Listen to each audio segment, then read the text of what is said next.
Welcome to the news in 5. Very disappointed with the conversation I had today with President Putin. We begin with the global news, where US President Donald Trump says his recent phone call with the Russian President Vladimir Putin shows no sign of progress towards ending the war in Ukraine. Speaking after his return from Iowa, Trump expressed disappointment, saying he doesn't believe Putin is truly interested in peace. Just hours after that call, a suspected Russian drone strike ignited a fire in a Kyiv apartment building, once again underscoring the ongoing intensity of the conflict.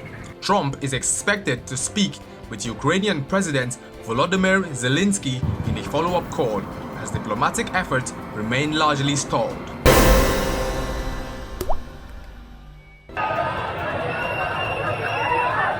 In Africa, protests in Kenya over a proposed tax hike turned deadly in Nairobi, with police clashing with demonstrators, leaving at least 5 dead. The controversial finance bill has sparked outrage among young Kenyans who say it disproportionately burdens the poor.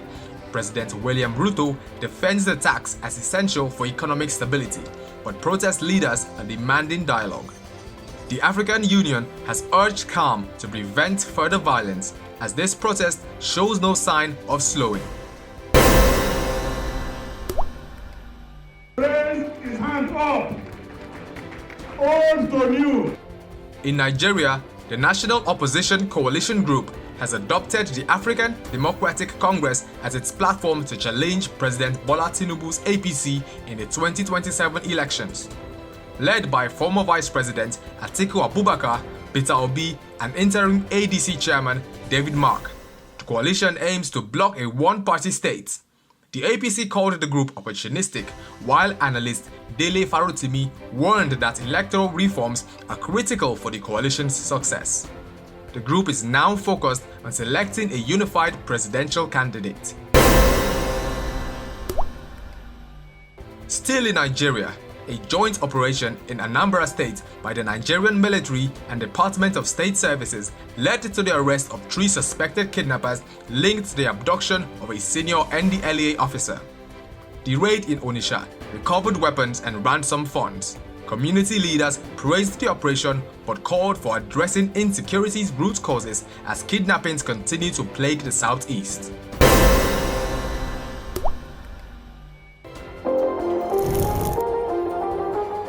In sports, Nigeria's Super Falcons delivered a commanding 3-1 victory over Ghana's Black Queens in a Women's African Cup of Nations warm-up match on June 29th.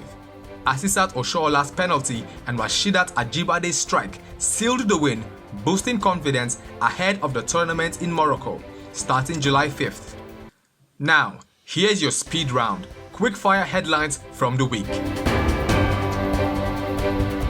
Nigeria and Rwanda signed a trade deal to boost commerce and avoid double taxation. A British F-35 jet grounded in India since June may be dismantled, UK officials said. South Africa mourned former Deputy President David Mabuza, who passed away at 65 on July 3rd. Nigeria's central bank plans to diversify foreign reserves with euro and gold to stabilize the naira. Kano renamed sports institutions after 22 athletes killed in bus crash. That's the news in 5. For more breaking news, subscribe, like, and hit the bell icon on TOSTV. I'm Olabode Roland, and we'll be back next Saturday. Stay informed.